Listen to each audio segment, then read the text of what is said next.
they're bringing guys in. They're trying to see what works. So I definitely see this offensive line playing better. But this is the first week that you put this lineup out there, and I don't care what team it is. But the first week for a relatively new offensive line, you're going to have struggles like that. Obviously, at some point they got to stop the bleeding, and I think they will definitely get better from here. Statistically for the Arizona side, and Philadelphia has its issues, but the Cardinals rank in the bottom half offensively, and their defense is not much better as the points per game seemingly spread out. And right now for Arizona at 3-0, certainly things looking up, and you face the Dolphins at home next week. What to make of Arizona, Phil, at a 3-0, potentially 4-0 on the season, and an easy stretch? I'm looking at the first 6 weeks. The final 4 through 6 is Miami at home, travel to St. Louis. It's been an uptight, up and down year for the Rams, and then home against the Bills. And right now, what to make of Arizona? They're being the upset team, and right now at 3-0, they're first in the NFC West. Yeah, you look at that schedule. This is a team that can realistically be, 5-1 after 6 games. Looking at that situation, and really, it all depends. I don't, I'll go ahead and be the hater here, but I don't know that the Cardinals are as good as 3-0, 5-1 would be, but they're given this opportunity to, they have the schedule to reflect that. They could ride this out to the playoffs. They do have to play the Niners twice, so that'll be a real test to see how they do against other playoff teams. Obviously, they handle Philadelphia, who most people still believe will be a playoff team. So really, it's interesting. They definitely have the schedule that could make them have success. So that's definitely helpful for them. So it's really just how they handle it. If they get to 4-0, 5-0, this is a relatively young team. If and when that happens, can they handle it the right way? You look at, this might be this year's 49ers almost, a team that you didn't see coming. Pretty good defense going into the year. They have a okay quarterback. You're not crazy about it, but he knows how to manage the game. Flying under the radar. So you can almost look at it that way. The Cardinals could be this year's 49ers. If they stay as consistent as the Niners will the past couple of years, that'll remain to be seen. The most important stat, I would believe, on the defensive side of the ball, outside of turnovers, points per game. How many are you giving up? Well, for the Cardinals, only 13.3, and that's first in the NFL. So for the first place Arizona Cardinals, an easy schedule, a really good defense, and right now the offense that's upstart and certainly making plays, and now this Arizona squad, no need to question its toughness. Back-to-back big wins against the New England Patriots in their house, a big win, gutsy performance.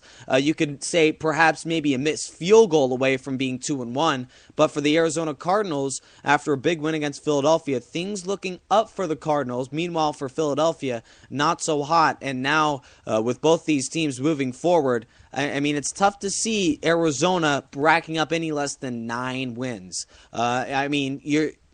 It's interesting how Arizona right now at 3-0, they're an under-talented squad. Starting from the quarterback position, their defense is good, but their offense certainly needs work. So for right now, one final thought in Arizona before we move on. With Larry Fitzgerald being the key to the offense, how far did the Arizona Cardinals go this year, Phil?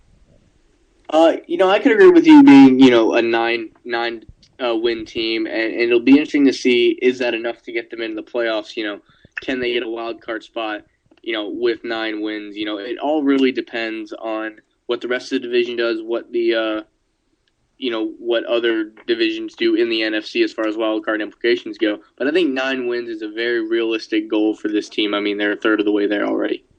Yeah, Arizona at 3-0, certainly one of those upstart teams. We'll go to another upstart team that certainly is playing better than the record that they have right now.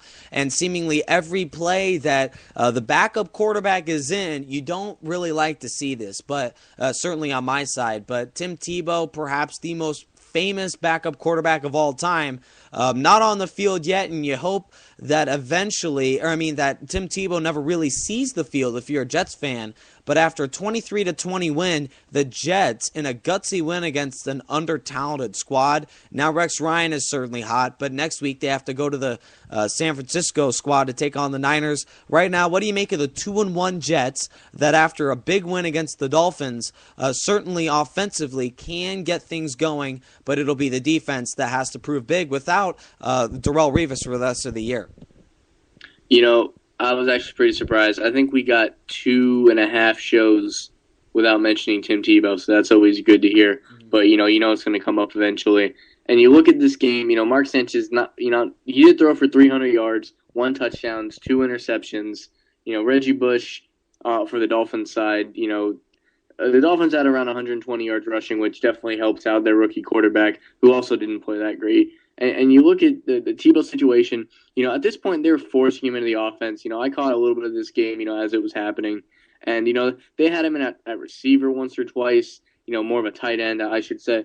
And they had him on a 3rd and short, run into the flats or whatever. And Tim Tebow just, Mark Sanchez throws to Tim Tebow and it literally bounced off the back of his helmet. So that's obviously a play that they're not, here's a guy, he was targeted twice, no receptions. And then you look at his rushing yards, he had 2 carries for 0 yards. So you're forcing this guy who's not necessarily making plays. And, I don't understand. If you want him to be a quarterback, making him this wildcat guy is not going to help. If you want him to be a quarterback, let him sit, have him do quarterback drills in practice, and make him a quarterback. He's not going to be a quarterback being your wildcat guy. So it really depends on what you want to do with this guy.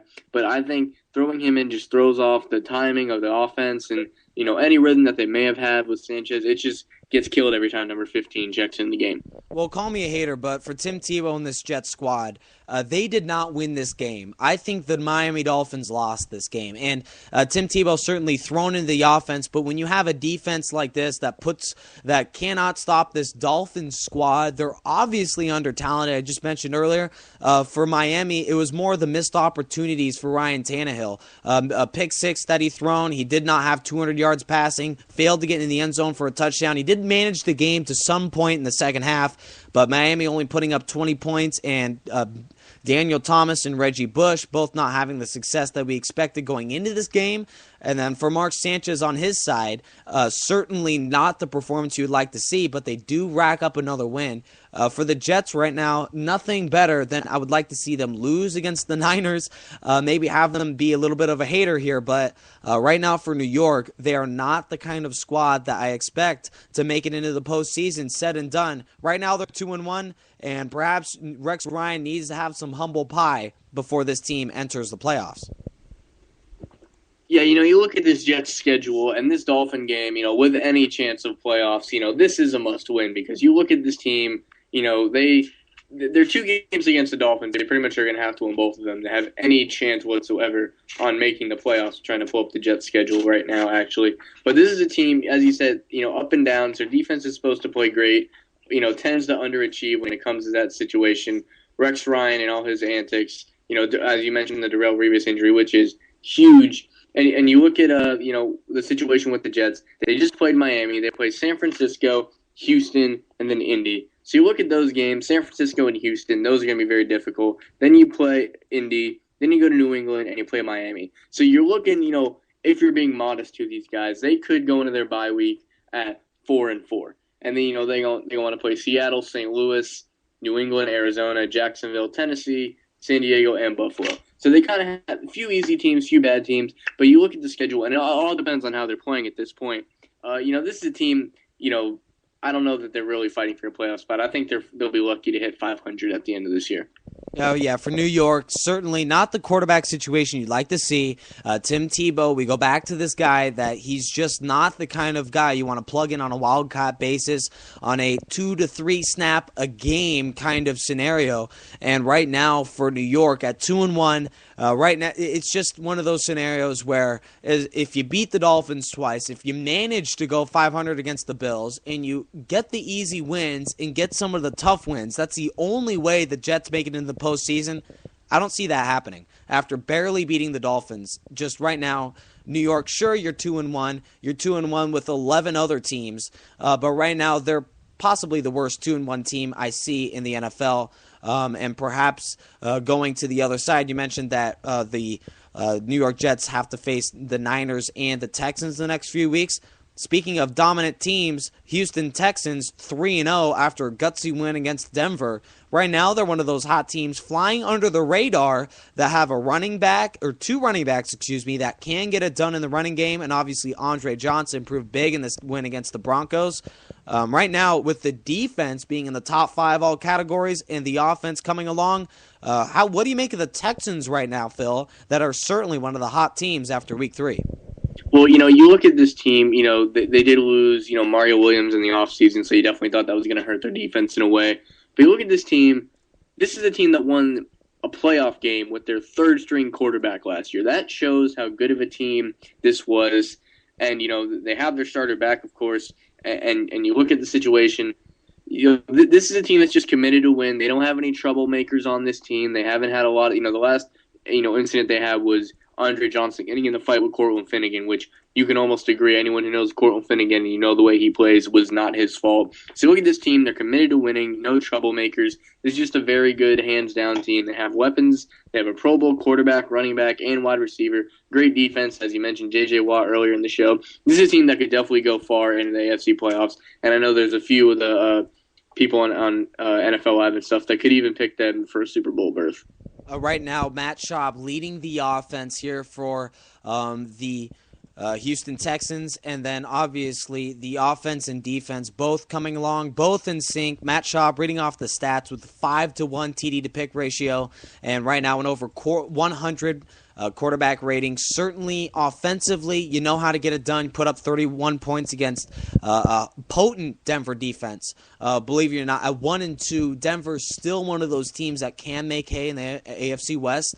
They've played really tough against Houston, and then obviously not very many people remember when Peyton Manning played well. Week 1, he completely shredded that Pittsburgh defense, and right now, obviously Houston. Just a quick win-loss total here before we move on, Phil. How do you see Houston grinding out? I don't have the schedule right in front of me right at this instant, but how do you see Houston matching up after a 3-0 start? Here's a team that could realistically, I'm actually hunting for the schedule at the moment, but this is a team that can win, 10 to 11 games, depending on the rest of the season. This is a team that could, I think the wins when you're a top team are almost irrelevant, really. What you got to worry about is the seeding, because, that could all depend on how many games you're actually gunning for at the end of the year. So, realistically, this is a team that could be, anywhere between the first, second, or third seed in the AFC playoffs. So this is a team that could definitely, I can almost guarantee is going to have double-digit wins at the end of the year. Yeah, Houston, I see them a top 3 team in the NFL, and anything less than 10 wins is a disappointment for Houston. Their offense certainly coming along, and the defense, one of the tops in the NFL. Real quick, we'll go to perhaps the game of the week for week number 3. The Titans pulling out deep with a huge win, 44-41. The offense is certainly on the field, and the defenses, tackling was an option in this game. But Tennessee proving out on top with a 44-41 win, and real quick to the scenario of the afternoon. Did you agree? Now, obviously, most of the NFL fans would say no, it was a terrible call. But for Detroit, after perhaps not even should have even been in the game with Sean Hill, your quarterback, after a drive, 2 straight drives to in 20 seconds to tie the game, Titans have a field goal. Then you drive down the field, it's 4th and 1, very favorable. After scoring so many points, the offense certainly can get it done. And in a game that you really shouldn't have even been in, did you agree with the Lions going for it on 4th down and 1? Well, hindsight's always 20/20, but the obvious answer is no, you don't. You kick the field goal and you keep the thing going. Obviously the situation is, as you said, tackling was optional in this game. You worried that if you kick the field goal, they're just going to go down, kick another field goal, and win the game. And you could argue that they weren't going to have a lot of trust in their backup quarterback, Sean Hill, at the time. But you got to look at it. This quarterback threw 2 touchdowns for you this evening. One coming off a Hail Mary. But, your chances to win were as good as, it would have been with Jake Locker. And you look at this game, I watched a good portion of this game waiting for my Eagles game to start. And this is one of those games that you watch, and you're just exhausted by watching it. You watch all these plays back and forth. I thought I was watching arena football. I'm a big fan of that stuff, in the off season, and that's what I felt like I was watching at the time. So, easy answer, no, it wasn't the right call. You can almost understand, why you go for it. But if you're going to go for it, at least put the ball in the air. You don't run a quarterback sneak with your, or quarterback draw with your backup quarterback.